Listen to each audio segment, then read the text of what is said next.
नमस्कार, मी assistant professor Jaya Kawale, GS college of commerce वर्धाच्या ई लर्निंग प्लॅटफॉर्मवर आपणा सर्वांचे स्वागत करते। तर विद्यार्थी मित्रांनो, आजचा आपला लेक्चर आहे 6th सेमिस्टर ए सेक्शनसाठी फायनान्शियल अकाउंटिंग। तर फायनान्शियल अकाउंटिंग मध्ये आपण unit number 2 fire insurance claim सुरू केलेलं होतं आणि एक फायर इन्शुरन्स क्लेम नेमकं काय आहे आणि त्यामध्ये काय इम्पॉर्टंट पॉइंट्स आपल्याला कॅल्क्युलेट करायचे आहे यासाठीचा एक लेक्चर आपला झालेला आहे। त्यानंतर आज आपण सेकंड लेक्चर या ठिकाणी बघतो आहे। तर फर्स्ट लेक्चर मध्ये आपण काय बघितलंय, तर फर्स्ट लेक्चर मध्ये इन्शुरन्स काय असते हे मी तुम्हाला सांगितलं आहे। त्यासोबतच फायर इन्शुरन्स क्लेम काय आहे आणि फायर इन्शुरन्स क्लेमची बिझनेसमध्ये काय आवश्यकता आहे किंवा काय गरज आहे हे एक्सप्लेन तुम्हाला मी सांगितलेलं आहे। त्यासोबतच ज्या वेळेस कंपनीमध्ये किंवा एखाद्या बिझनेसमध्ये जर फायर लागत असेल आणि त्या कालावधीमध्ये म्हणजे फायनान्शियल इयर सुरू झाल्यापासून तर ज्या दिवशी कंपनीमध्ये आग लागलेली आहे त्या दिवसापर्यंतचा आपल्याला त्या दिवसामध्ये आपल्याला जे त्या दिवसापर्यंतचं म्हणजे ज्या दिवशी आपल्या फॅक्टरीमध्ये किंवा आपल्या कारखान्यामध्ये आपल्या बिझनेसमध्ये आग लागलेली आहे त्या दिवशी ऍक्च्युअल मध्ये त्या दिवशी किती रुपयाचा माल शिल्लक होता हे आपल्याला या ठिकाणी कॅल्क्युलेट करायचं असते, म्हणजे stock on the date of fire. आणि त्यावरून किती क्लेम करायचा, इन्शुरन्स कंपनीला किती क्लेम करायचा हे डिपेंड करतं। त्यामुळे आपल्याला या ठिकाणी कॅल्क्युलेट करायचं असते stock on the date of fire. आता जसं मी तुम्हाला सांगितलं की जसं जेव्हा आपण इन्शुरन्स काढत आहोत तर इन्शुरन्स काढत असताना आपण ज्या मालाचा विमा काढलेला आहे तोच माल त्या 2 वर्षानंतर 5 वर्षानंतर म्हणजे जेव्हा आग लागेल तेव्हा असेलच असं नाही। तर या मालासाठी म्हणजे असं पर्टिक्युलर एक सम ॲश्युअर्ड असते की एवढ्या किमतीचा विमा कंपनी घेत असते। आणि मग जेवढ्या किमतीचा कंपनीने विमा घेतलेला आहे, आता सपोज कंपनीने 5 लाखाचा विमा घेतलेला असेल आणि जर सपोज फायनान्शियल इयरच्या शेवटी जर कंपनीमध्ये फक्त 2 लाख रुपयाचाच माल असेल तर विमा कंपनी 5 लाख रुपये देणार आहे का? नाही। तर कंपनीला 2 लाख रुपयाचा जो स्टॉक शिल्लक आहे त्यापैकीही काही जर गुड्स आगीपासून जर काही नुकसान, त्या आगीमुळे झालेल्या नुकसानापासून जर काही वाचलेला असेल, त्याला आपण सॉल्वेज स्टॉक असं म्हणूया, तर तो जर सॉल्वेज स्टॉक असेल तर तो सुद्धा stock on the date of fire मधून मायनस करावा लागते। आणि ऍक्च्युअल जो लॉस झालेला असेल त्या लॉससाठी कंपनी इन्शुरन्स कंपनीकडे क्लेम करत असते। तर या ठिकाणी आपल्याला काय कॅल्क्युलेट करायचं आहे, तर जो बिझनेस आहे, ज्या बिझनेसमध्ये आग लागलेली आहे त्या बिझनेसमॅनने त्या झालेल्या नुकसानीबद्दल किती क्लेम इन्शुरन्स कंपनीला करावा हे आपल्याला या ठिकाणी कॅल्क्युलेट करायचं आहे, बरोबर आहे। तर त्यासाठी आपल्याला काही जे इम्पॉर्टंट पॉइंट्स आवश्यक आहेत त्यामधील पहिला पॉइंट आहे ग्रॉस प्रॉफिट रेशो। तर मागील लेक्चरमध्ये मी तुम्हाला सांगितलं की ग्रॉस प्रॉफिट रेशो का बरं आवश्यक आहे आणि तो कशा पद्धतीने कॅल्क्युलेट केला जाईल। होऊ शकते तुम्हाला ग्रॉस प्रॉफिट रेशो क्वेश्चनमध्ये दिलेला असेल किंवा तुम्हाला मागील काही वर्षाचे ग्रॉस प्रॉफिट, मागील 3 ते 4 वर्षाचे ग्रॉस प्रॉफिटची माहिती दिलेली राहू शकते। अशा वेळेस जर मागील 3 ते 4 वर्षाच्या ग्रॉस प्रॉफिटची जर माहिती दिलेली असेल तर आपल्याला बघायचं आहे की ग्रॉस प्रॉफिट मध्ये चढ उतार होत आहे की ग्रॉस प्रॉफिट कॉन्स्टंटली वाढत आहे किंवा कॉन्स्टंटली घटत आहे। जर ग्रॉस प्रॉफिट मध्ये चढ उतार होत असेल तर सिंपल ऍव्हरेज नुसार पर्सेंटेज काढायचे आहे आपल्याला। सिंपल ग्रॉस प्रॉफिट ऍव्हरेज त्या ठिकाणी काढायचं आहे आणि त्या ऍव्हरेजच्या पर्सेंटेजवरून आपल्याला stock on the date of fire साठी ते आपल्याला आवश्यक आहे। जर ग्रॉस प्रॉफिट कॉन्स्टंटली वाढत असेल किंवा कॉन्स्टंटली जर घटत असेल तर त्यावेळेस मात्र आपल्याला तिथे वेटेड ऍव्हरेज प्रॉफिट फॉर्म्युला वापरून किंवा वेटेड ऍव्हरेज प्रॉफिट मेथड वापरून वेटेड ऍव्हरेज नुसार आपल्याला त्या ठिकाणी ऍव्हरेज काढायचा असते। क्लिअर। आता ऍझ्युम करते की ग्रॉस प्रॉफिट तुम्हाला फाइंड आउट करता आला, ग्रॉस प्रॉफिट रेशो तुम्हाला काढता आला। आता त्यावरून दुसरं सेकंड कॅल्क्युलेशन असते आपलं stock on the date of fire, म्हणजे ज्या दिवशी कंपनीमध्ये आग लागलेली आहे त्या दिवशी कंपनीमध्ये किती रुपयाचा माल शिल्लक आहे हे जर कॅल्क्युलेट करायचं असेल तर कसं करायचं। आता बघा की ऍक्च्युअल मध्ये कोणीही सांगू शकत नाही की किती रुपयाचा माल शिल्लक होता, बरोबर आहे, कारण आगीमुळे तर सर्व नुकसान झालेलं आहे, बरोबर आहे। तर आपल्याला या ठिकाणी एक अनुमान लावायचा आहे, एक अंदाज लावायचा आहे की ज्या वेळेस कंपनीचं फायनान्शियल इयर सुरू झालेलं असेल, बरोबर आहे. आता जर सपोज 1 एप्रिल जर कंपनीचं फायनान्शियल इयर सुरू झालेलं आहे, ओके, आणि हे संपणार किती 31 मार्चला.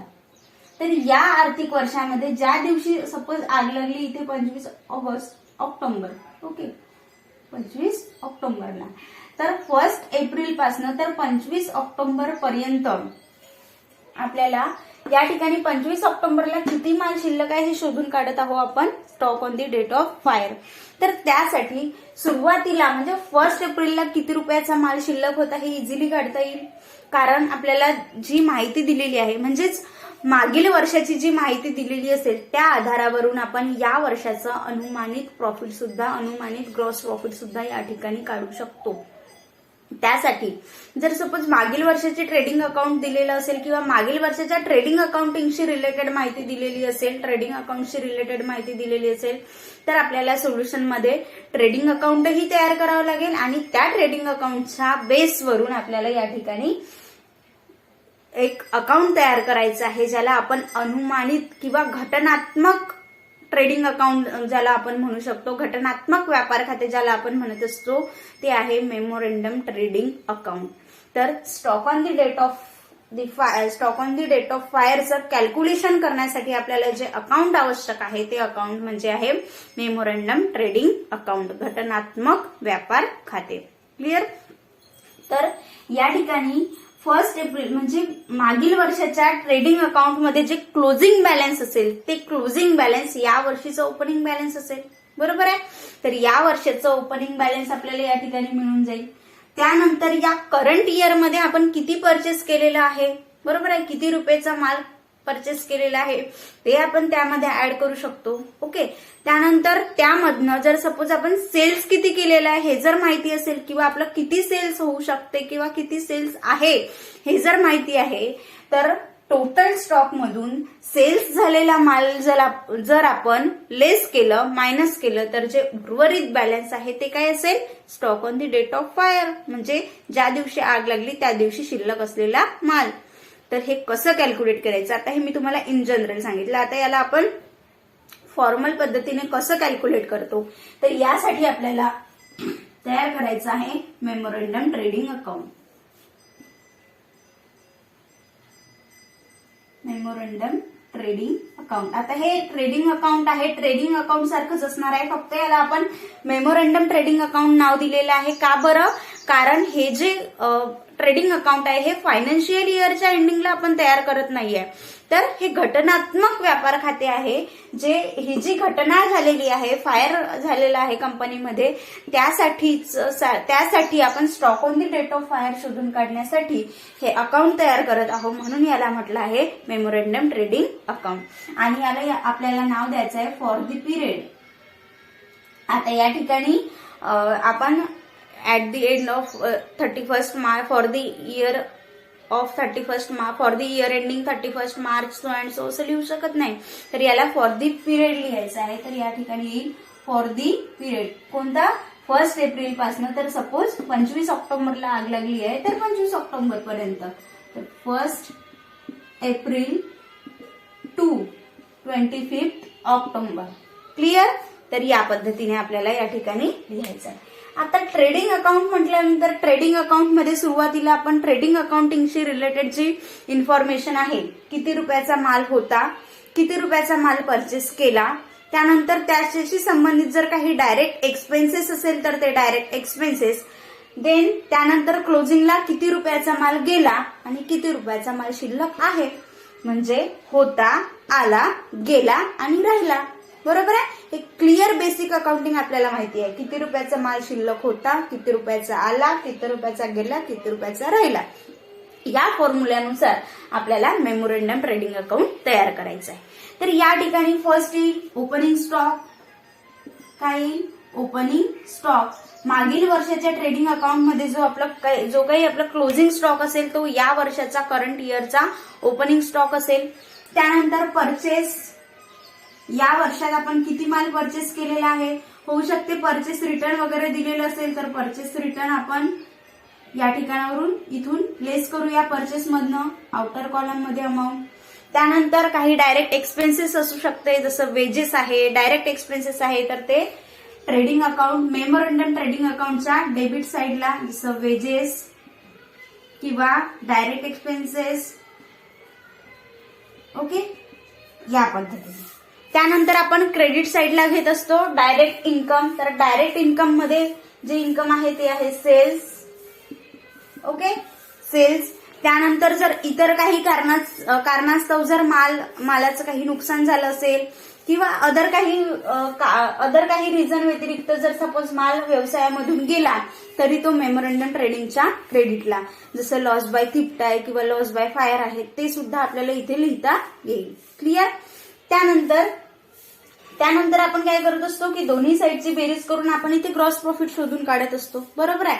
परंतु ग्रॉस प्रॉफिट शोधून काढण्यापूर्वी या ठिकाणी आपल्याला ग्रॉस प्रॉफिट कसं काढायचं आहे, तर जो आहे आपण ग्रॉस प्रॉफिट रेशो सुरुवातीला काढलेला आहे त्या ग्रॉस प्रॉफिट रेशो वरून आता आपल्याला या ठिकाणी ग्रॉस प्रॉफिट कॅल्क्युलेट करायचं आहे. ग्रॉस प्रॉफिट नेहमी कशावर काढलं जातं, सेल्सवर. सेल्सची अमाऊंट आपल्याला माहिती आहे, ग्रॉस प्रॉफिट रेशो माहिती आहे, तर आपण या ठिकाणी ग्रॉस प्रॉफिट काढू शकतो.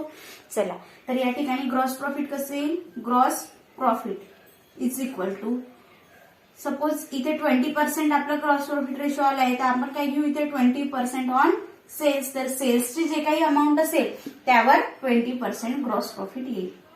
कारण आपण या ठिकाणी ऍक्च्युअल ग्रॉस प्रॉफिट यासाठी नाही काढू शकत, कारण हे जे आपलं आर्थिक वर्ष आहे, आता ग्रॉस प्रॉफिट वगैरे काढण्याची प्रोसेस केव्हा करत असतो आपण, आर्थिक वर्षाच्या शेवटी. तर या ठिकाणी आर्थिक वर्ष कंपनीचं संपलेलं आहे का, नाही. त्यामुळे आपण या ठिकाणी ग्रॉस प्रॉफिट कॅल्क्युलेट करू शकत नाही. म्हणून एक अनुमानित अंदाज म्हणून मागील वर्षाला एवढं प्रॉफिट झालं तर याही वर्षी एवढं तरी प्रॉफिट होईल असा एक अंदाज किंवा एक असा अनुमान लावून आपण या ठिकाणी मागील वर्षाच्या बेसवर, मागील वर्षाच्या आधारावर ग्रॉस प्रॉफिट या ठिकाणी कॅल्क्युलेट करत आहोत. क्लिअर. आता डेबिट साइड आपली पूर्ण झालेली आहे. आता क्रेडिट साइडला सेल्स आपण घेतलेला आहे आणि त्यानंतर आपल्याला या ठिकाणी जी बॅलन्सिंग फिगर येईल, डेबिट साइडची टोटल आपल्याला करायची आहे, क्रेडिट साइडची टोटल करायची आहे. डेफिनेटली या ठिकाणी डेबिटची टोटल जास्त येणार क्रेडिटपेक्षा, तर त्यामुळे हे जे डेबिट बॅलन्स आहे याला आपल्याला म्हणायचं आहे stock on the date of fire. Stock on the date of fire म्हणजे एवढ्या रुपयाचा माल होता, एवढ्या रुपयाचा माल आपण परचेस केला, एवढ्या रुपयाचा गेला आणि एवढ्या रुपयाचा लॉस झाला. क्लिअर. तर याला म्हणायचं आहे stock on the date of fire. कारण जर आपण या ठिकाणी stock on the date of fire नसतं घेतलं तर या ठिकाणी ट्रेडिंग अकाउंट मध्ये नॉर्मली आपण काय घेत असतो, क्लोजिंग स्टॉक, म्हणजे किती रुपयाचा माल शिल्लक आहे. तर इथे सुद्धा आपण काय करत आहोत की या दिवशी, ज्या दिवशी आग लागलेली आहे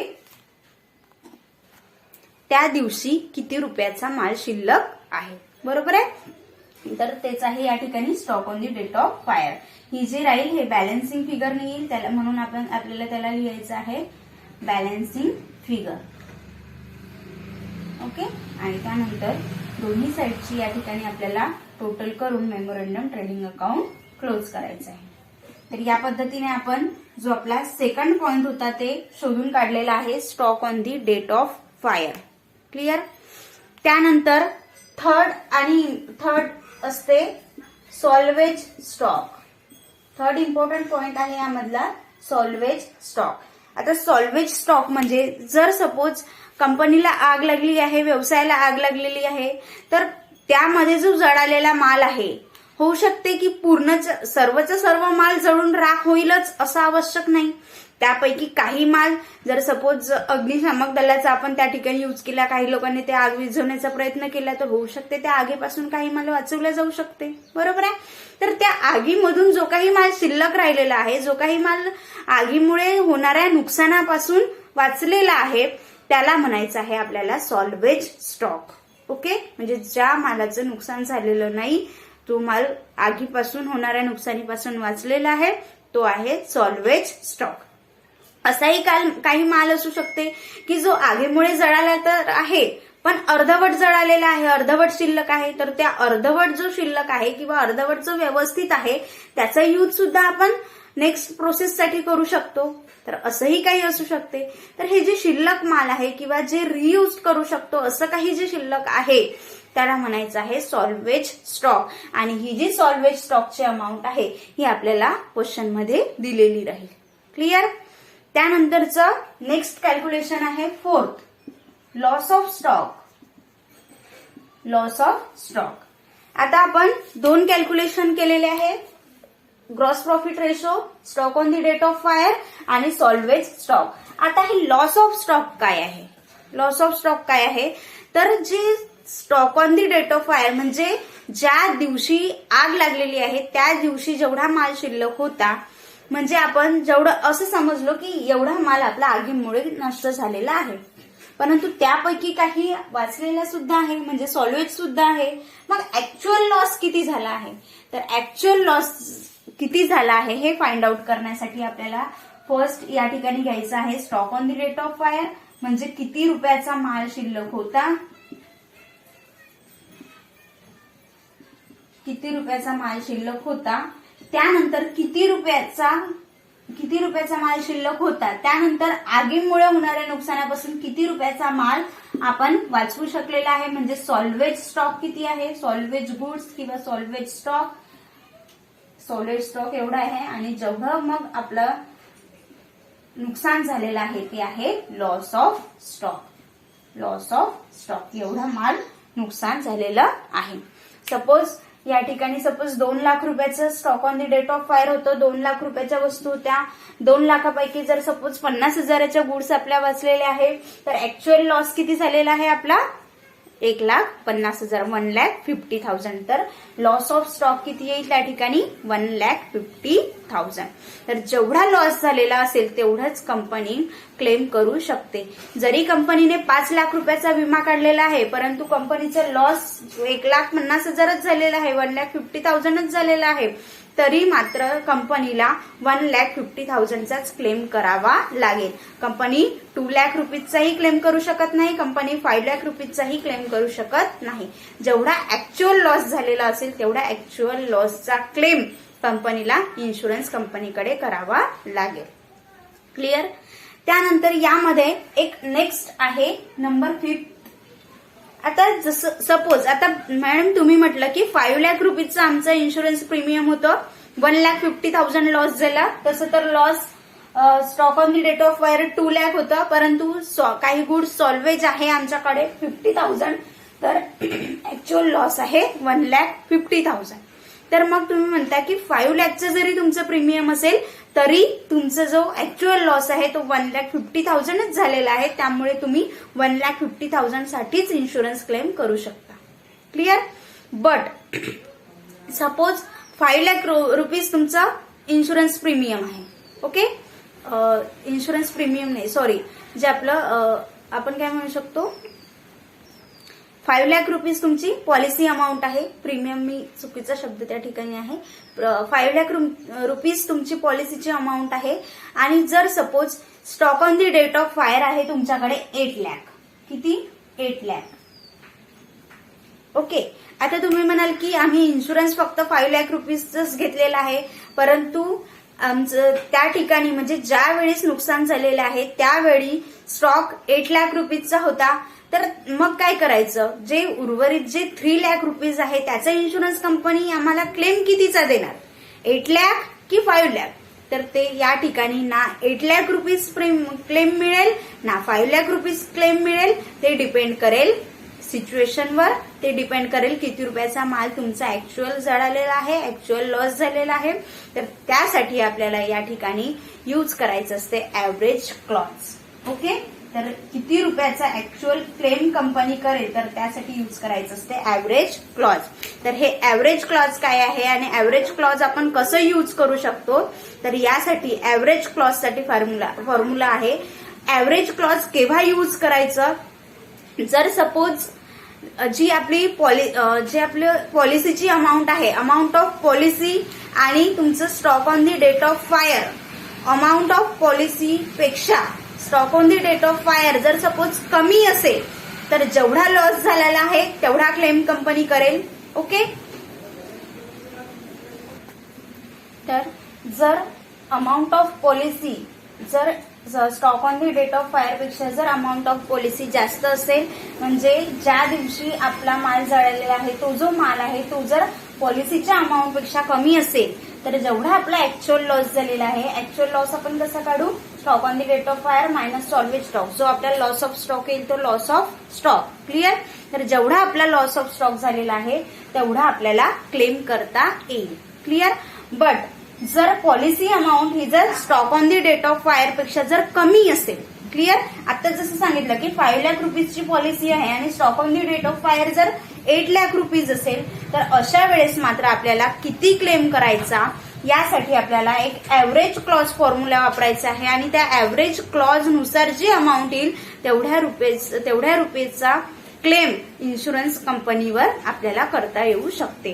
तर या ठिकाणी ऍव्हरेज क्लॉज काढण्यासाठी आपल्याला फॉर्म्युला आहे amount of insurance policy divided by stock on the date of fire.